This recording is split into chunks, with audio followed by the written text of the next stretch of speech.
What's up, folks? This is Justin from Books, Bricks, and Boards.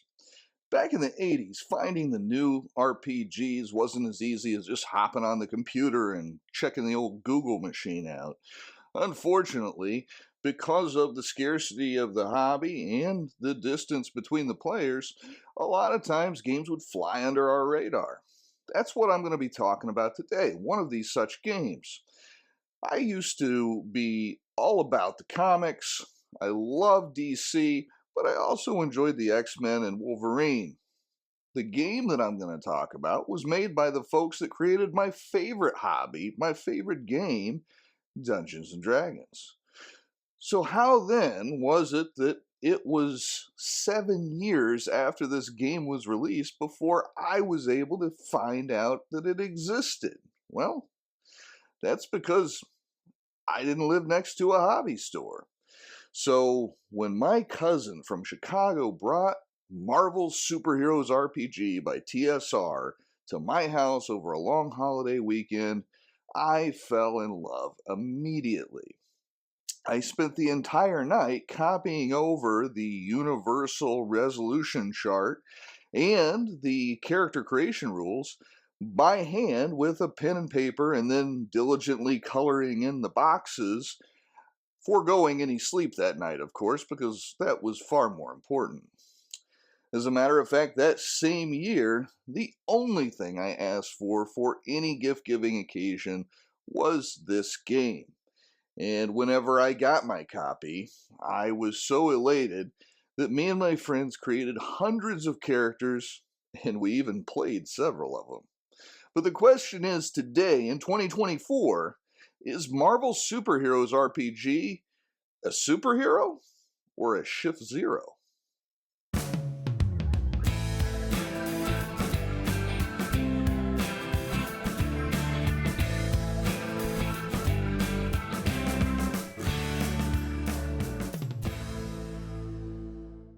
Fellow true believers, this is where I ask if you are enjoying the content.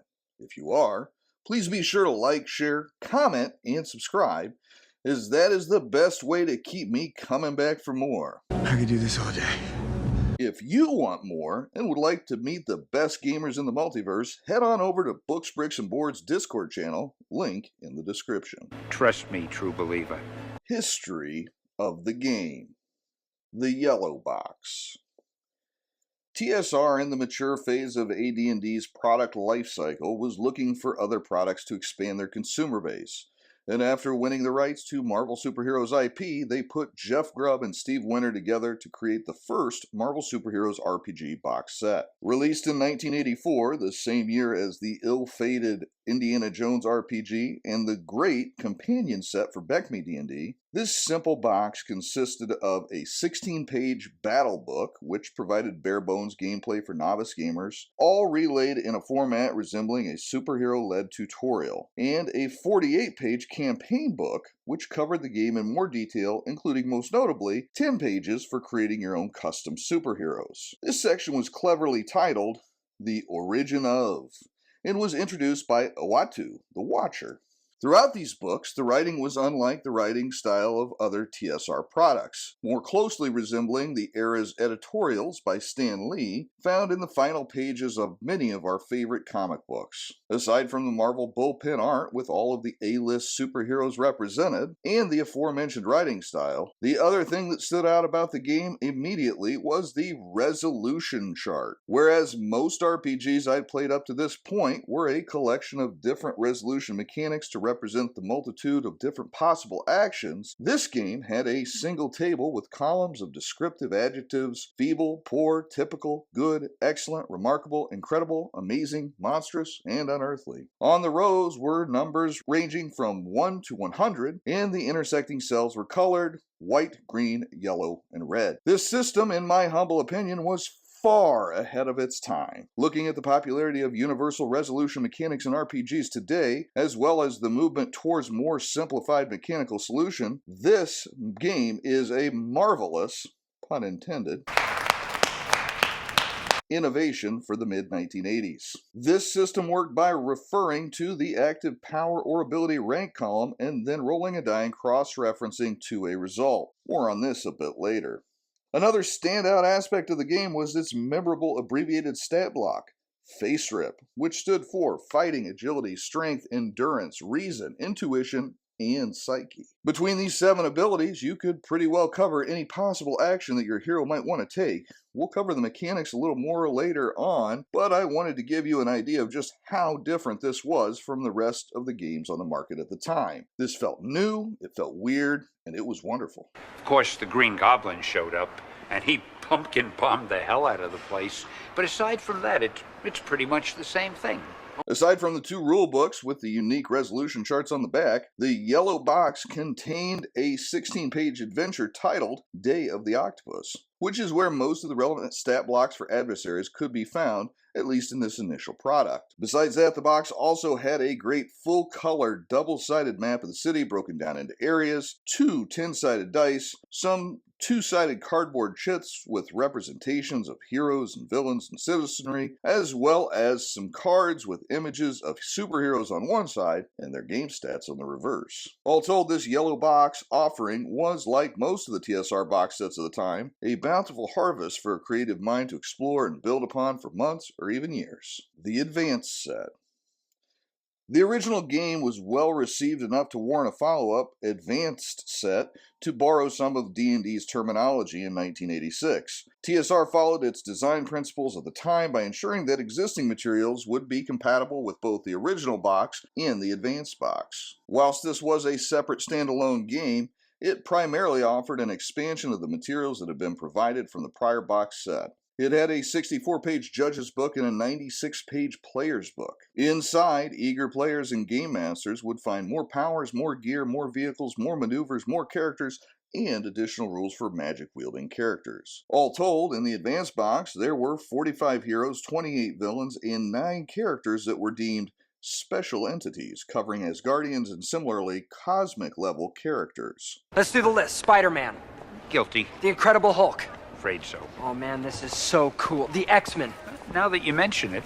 Beyond the books, the box also had more character cards, fold-up 3D cardboard minis, and a new map. I, having started with the revised basic box set, always enjoyed the additional options, heroes, and villains, but felt that some of the changes to certain rules, like having the numeric values for each ability as a range instead of a static number, overcomplicated a beautifully simple system. One last item of note, the resolution charts from the Advanced set expanded the original from Shift X to Shift Y and Shift Z, as well as adding Class 3000 and Class 5000 to the existing Class 1000 rank. Beyond is technically there as well, though like the other ranks on the right side of the chart, it was very rarely necessary.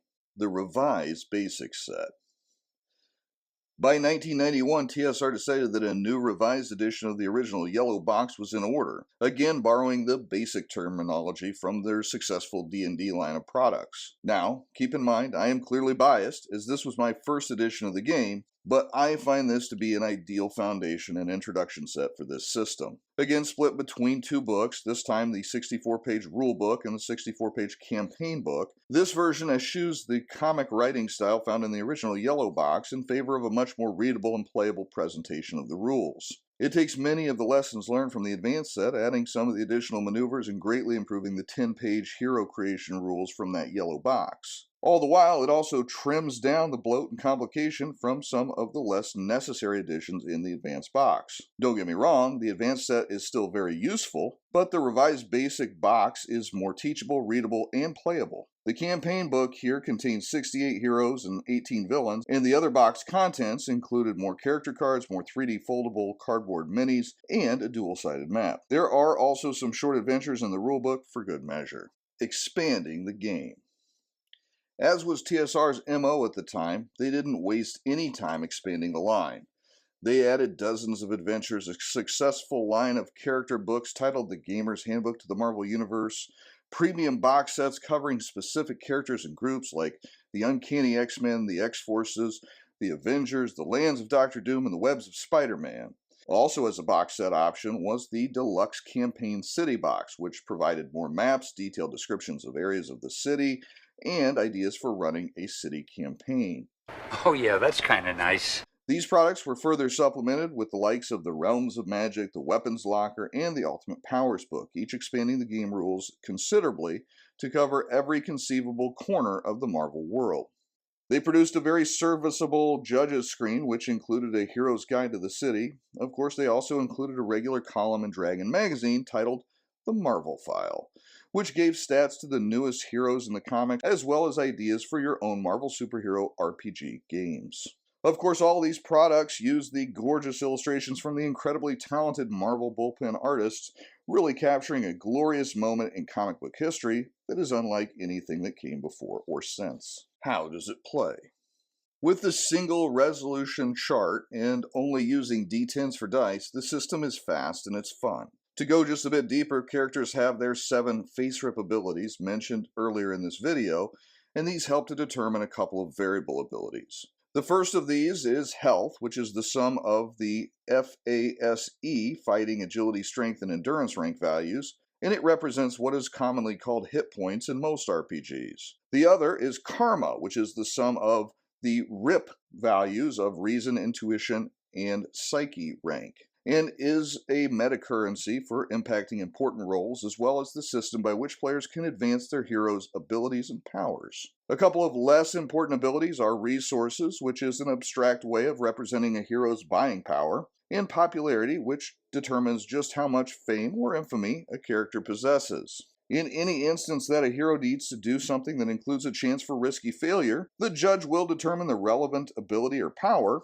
and ask the player to make a feat roll. Typically, this just means rolling a D100 and cross-referencing the relevant ability rank against the roll on the universal resolution chart, with white being failure, green being success, yellow being a better level of success, and red being the best level of success. Getting better levels of success will have different impacts on the game depending upon which type of action the hero was performing, like causing the target of a bludgeoning attack to be slammed across the map, or the target of a shooting attack to be potentially killed outright. Fights tend to be rather quick affairs, as the powers and abilities used to inflict damage are measured by the same ranks as the face abilities that create the hero's health pool. So, for example, in a case where all 4 face stats were of the same value as the acting power or ability used to attack, the recipient of the attack would be reduced to 0 health in only 4 successful hits. This keeps combats fast and fluid, and when combined with the slam, stun, and kill effects, as well as the variety of ways that powers interact with heroes, it really does a wonderful job of depicting action as one would see in the panels of a 1980s era comic book.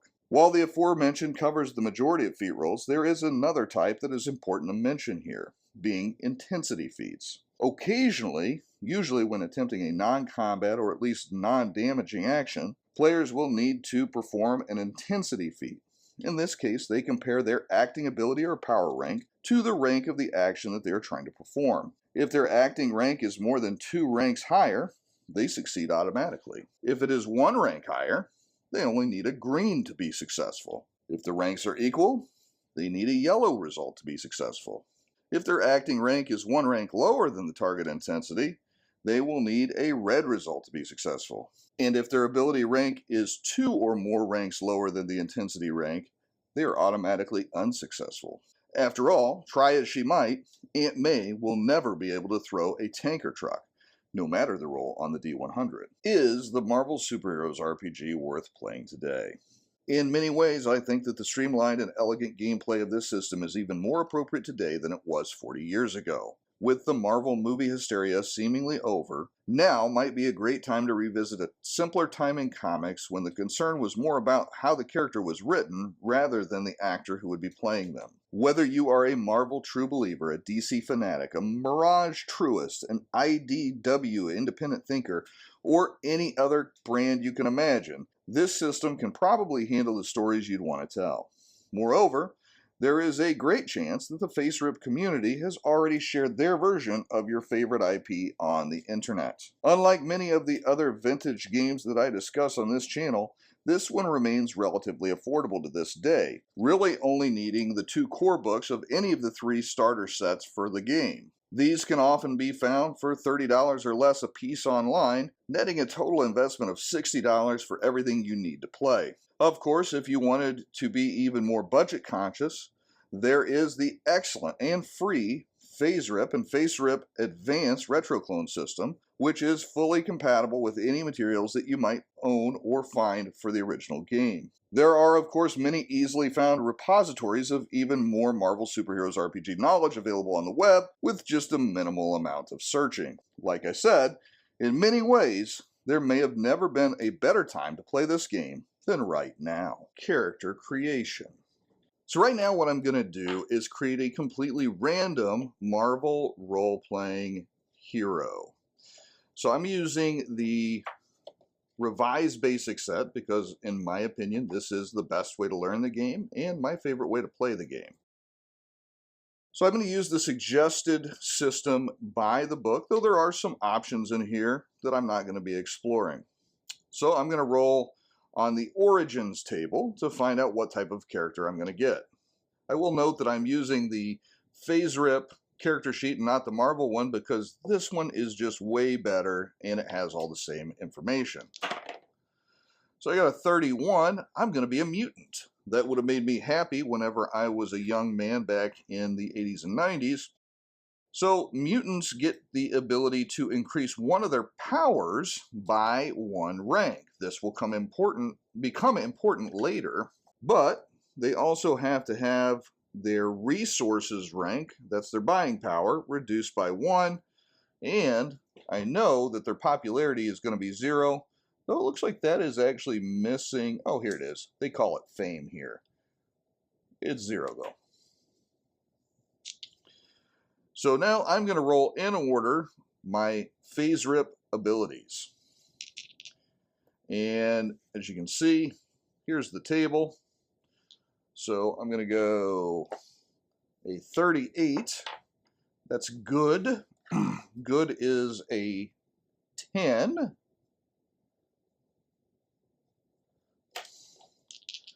Then for my next one, I'm going to roll agility, 28. That is also good, which is worth 10. I'm going to roll my strength, 68. I believe that's remarkable. It is. Remarkable would be the peak level of human performance. This is your Batman, your Olympics, so on and so forth. Ooh, but I got an 89 for endurance. That's incredible, quite literally.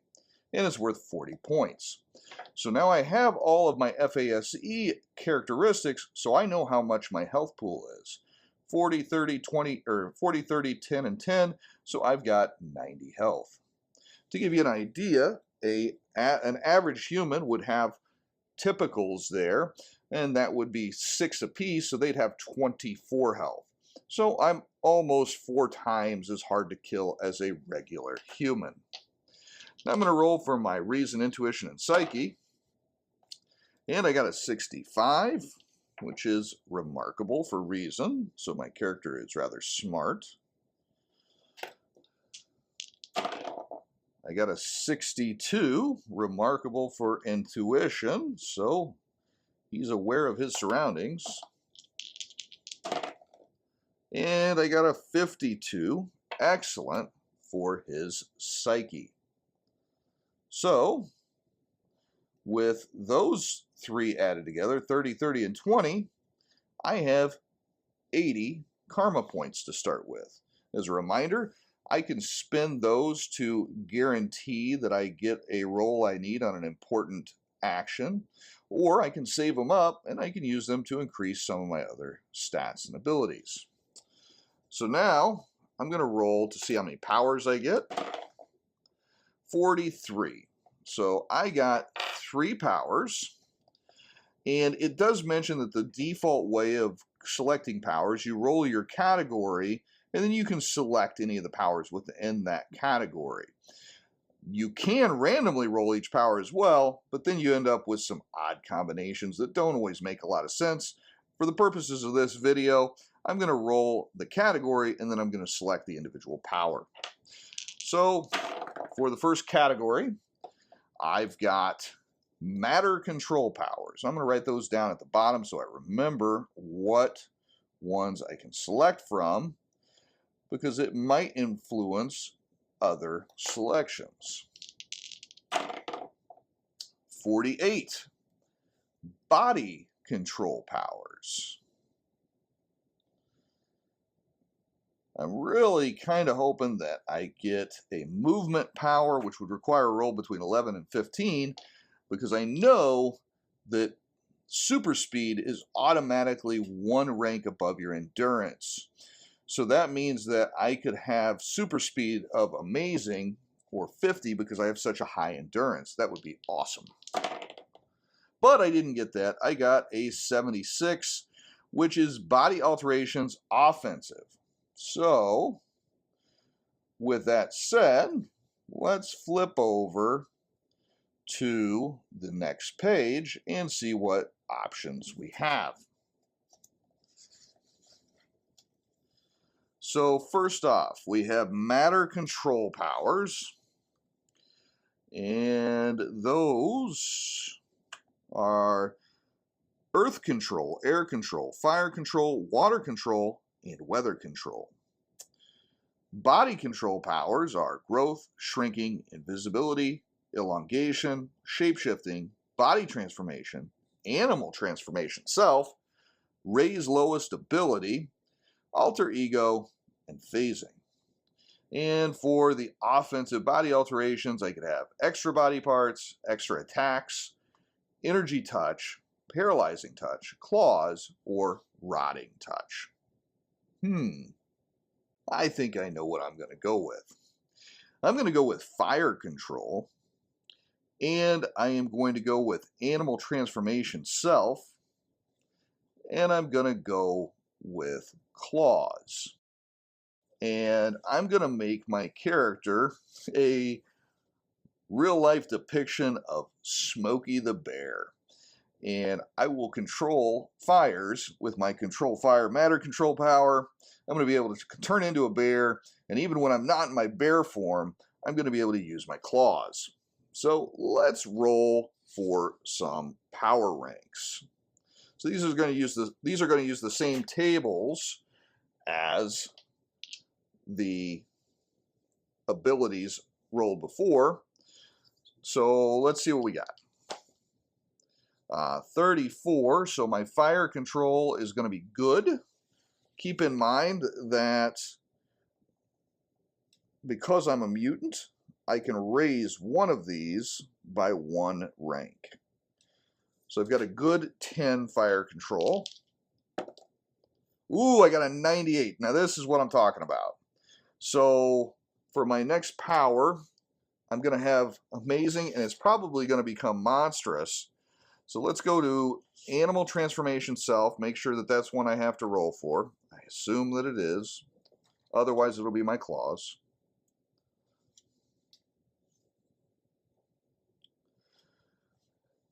The hero can transform into an animal. There is a list of animals available in the campaign book. The hero retains their initial health but gets to choose. I guess that's not one I roll for. So my claws are going to be monstrous.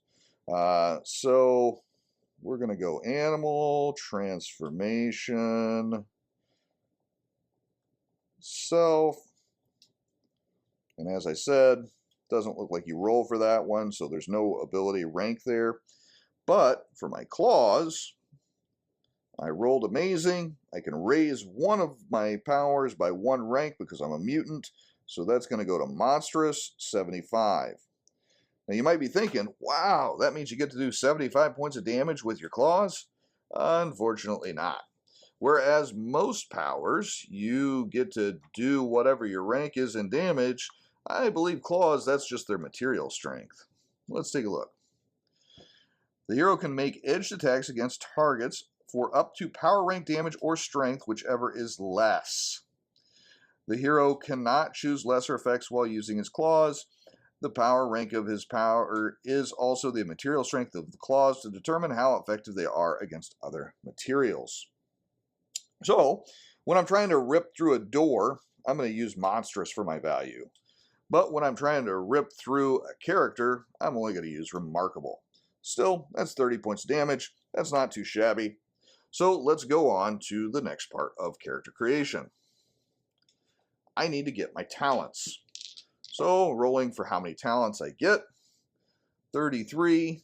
I got 2. So let's roll to see what talents I have. 38. First aid. That makes sense.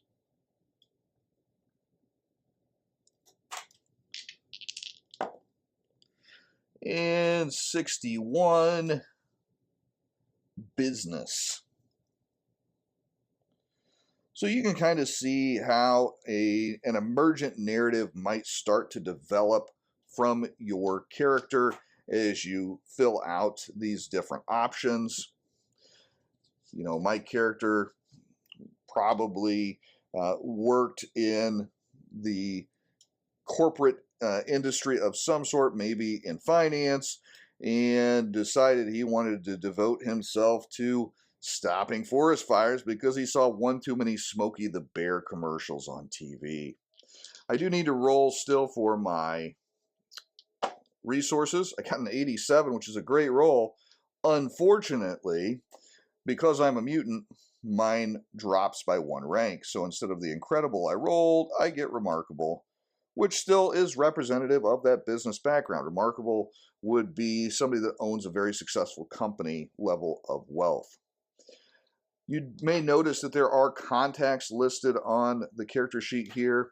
I don't believe those are actually in the revised book. Yeah, I don't think so. And at any rate, they're not all that important. They're just part of the story that you come up with as you go.